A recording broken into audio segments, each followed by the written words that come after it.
देखिए प्यारे बच्चों, आज आंशिक भिन्नों के द्वारा फिर से समाकलन करना, आज उसका अगला टाइप बताएंगे। वो इस प्रकार है, आप देखिएगा। इस प्रकार की टाइप आपकी अगली आएगी। टाइप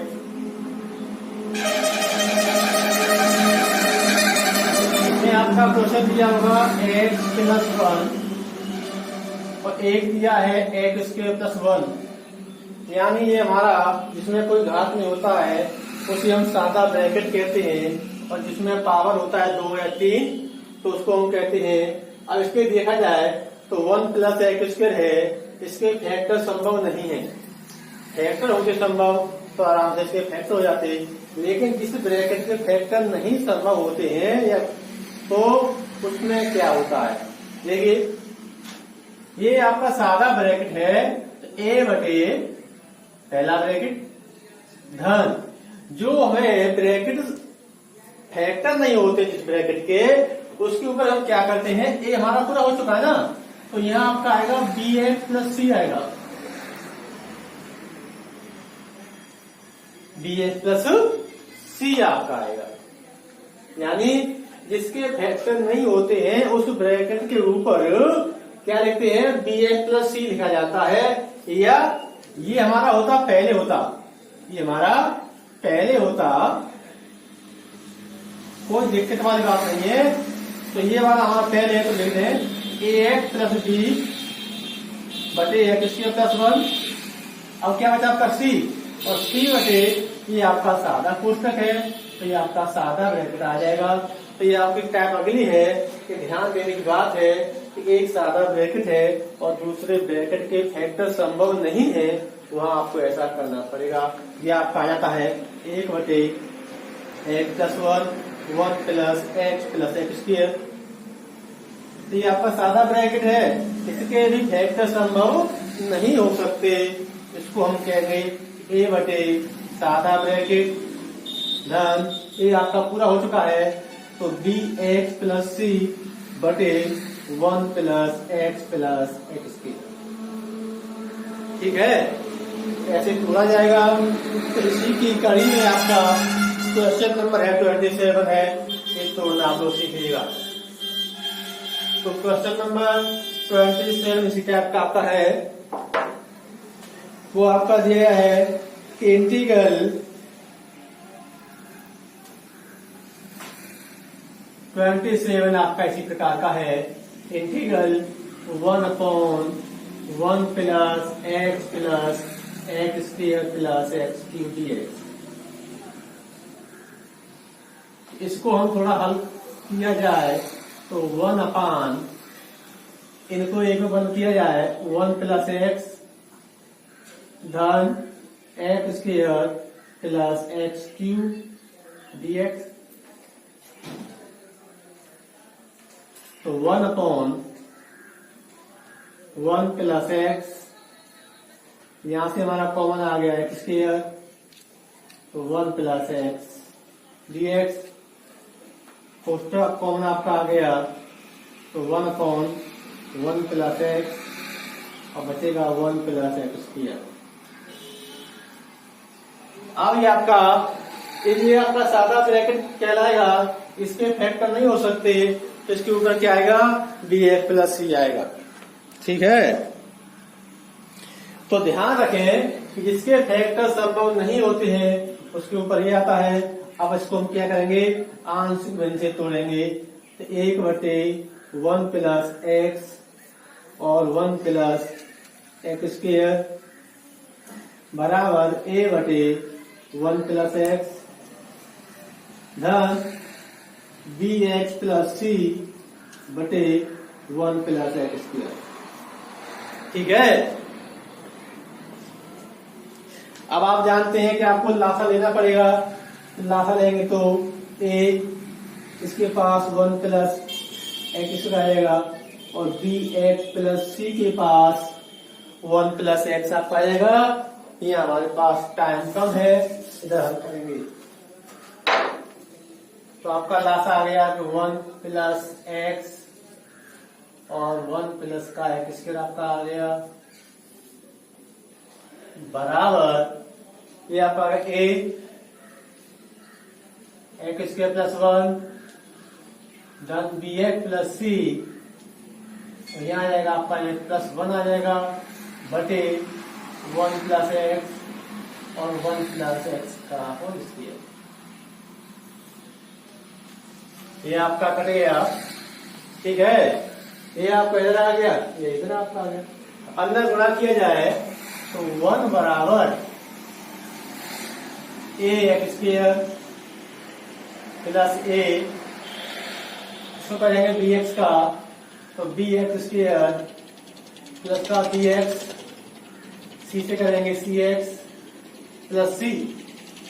अब highest power of x x square है, एक्स स्क्वायर के गुणांक के निकाल।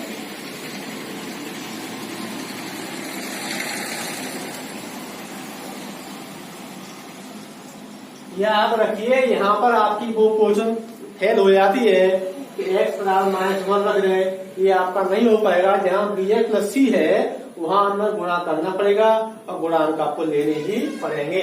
एक्स स्क्वायर इधर नहीं है तो 0 मान लें, इधर आपका ए है धन बी है, ये आपका बन गया समीकरण नंबर 2। तो एक हमारा कौन सा है, ये आपका एक हो गया। अब एक्स स्क्वायर हो गया, अब आएंगे एक्स के गुणांक,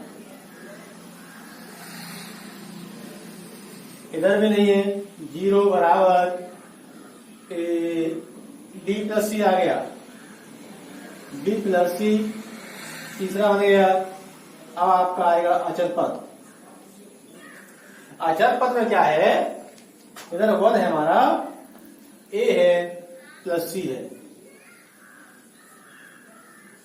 और समीकरण 2, 3, 4 को हल करके ए बी सी के मान निकालने पड़ेंगे।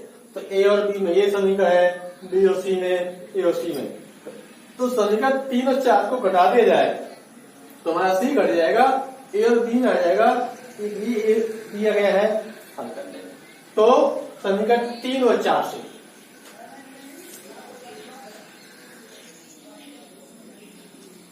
समीकरण 3 और 4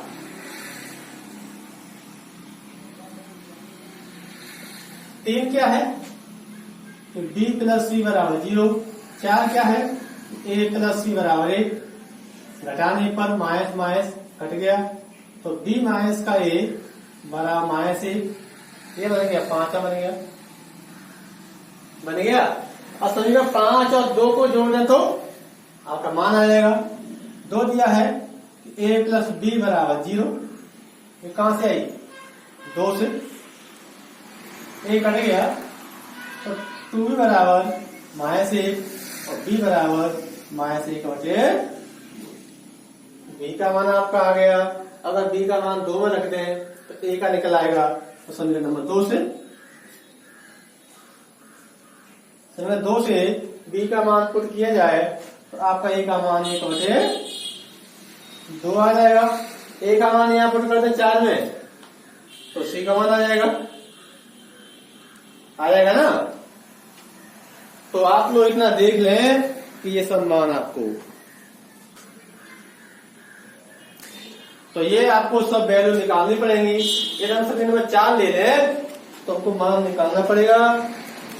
तो आप देखिए जैसे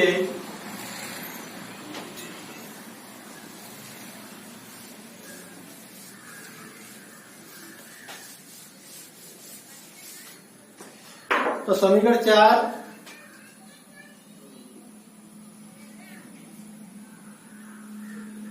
ए प्लस सी बराबर 1 दिया था, ए का मान 1/2, 1/2 प्लस सी बराबर 1 और सी बराबर 1 माइनस 1/2, तो सी का मान भी आपका 1/2 आ गया।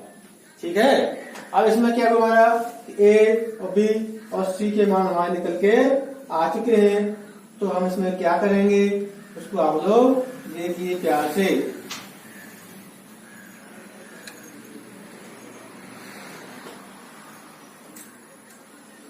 अब हम लोग क्या करेंगे कि इन सब मानों को समीकरण 1 में पुट कर दें। समीकरण 1 से एक कह दिया है 1/1 प्लस एक्स और 1 प्लस एक्स स्क्वायर बराबर a बटे एक्स यानी 1 प्लस एक्स धन बी एक्स प्लस सी बटे 1 प्लस एक्स स्क्वायर। ठीक है सर। अब हमें जहां जहां ए और बी सी है वहां इन मानों को पुट कर दिया जाए तो आपका आंसर आ जाएगा। ठीक है।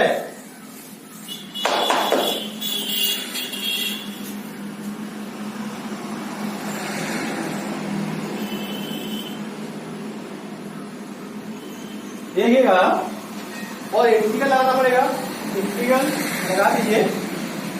इंटीग्रल 1/1 प्लस एक्स और 1 plus x square dx a का मान 1/2 1 plus x dx plus b का मान -1/2 -1.2 एक्स प्लस c का मान 1/2 1/2 बटे 1 plus x square integral dx। अब इसका क्या है कि इसको सारा ब्रैकेट है 1/x को t मानी जाए तो 1/t dt हो जाएगा, log t वक्र हो जाएगा। अब इनकी बात है यदि हम क्या करेंगे तो आप देखिए। अब ये तो आपका सादा ब्रैकेट है तो इसका तो 1/t log t हो गया। इसका क्या करते हैं कि प्रत्येक के नीचे डिवाइड करते हैं। क्या करते हैं? प्रत्येक की। तो ये आपका हो गया 1/2 log t। log t कितना है 1/x 1 प्लस एक्स। ठीक है। चलिए इसे कर दें माइनस का 1/2 एक्स इंटीग्रल बटे 1 प्लस एक्स स्क्वायर dx। ठीक है। धन 1/2 और 1/1 प्लस एक्स के dx। यानी ये बटे ये कर दिया धन ये बटे ये कर दिया। अब इसका भी ये भी आपका सादा है क्योंकि 1/1 प्लस एक्स होता है tan इनवर्स एक्स का होता है। बात इसकी है इसको हम t मान लें। क्या माने? माना के 1 प्लस एक्स के बराबर t 0 प्लस 2x dx बराबर dt f dx बराबर dt/2 f dx की जगह dt/2 आ जाएगा। तो आपका अभी हम हल करते हैं। चलिएगा 1/2 log 1 प्लस एक्स माइनस का 1/2 माइनस का 1/2 जगह का है हमारे पास। इसलिए हम कर रहे हैं f dx बराबर dt/2।